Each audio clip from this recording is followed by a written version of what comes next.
Soon after crossing into Virginia Beach on Interstate 264, drivers see exit signs for Witch Duck Road.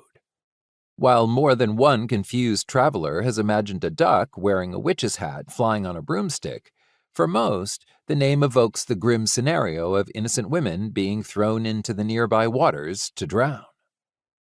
Unjustly accused of witchcraft, they were the apparent victims of a backward and superstitious time. In 2008, this mental image was horrific enough to prompt Midge Wilson to write a letter to the Virginian Pilot, the area's local newspaper. The Chicago native often came to Virginia Beach on vacation and could not comprehend why the city would commemorate such barbarity. Nor could she understand why others were not shocked by the road's incredibly offensive name, when she could not help but cringe every time she drove down the road. She was stunned that a spot where innocent women were drowned for being innocent, the guilty ones floated and then they were burned alive at the stake, continues to be seen as quaint. It was time for the city to reject a name that commemorated a spot where women were needlessly tortured. Locals rushed to defend Witch Duck by writing letters of their own.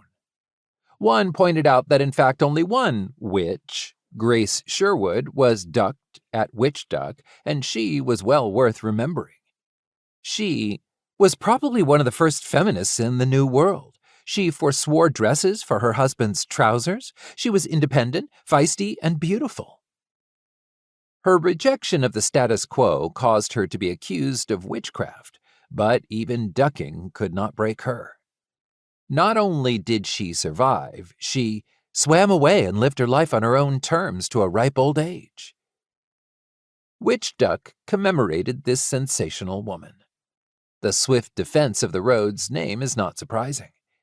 Even though Grace Sherwood has been dead for almost 300 years, her fame still resonates throughout the area.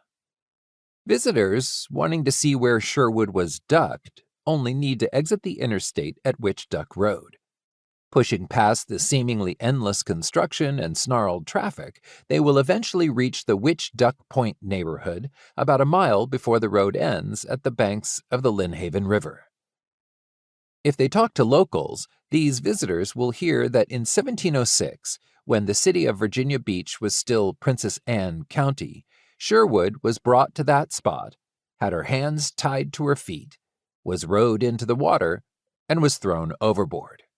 As she flailed, dozens, hundreds, or even thousands of onlookers eagerly watched to see if Sherwood would float, which would confirm her guilt, or if she would have to be pulled from the water before she drowned.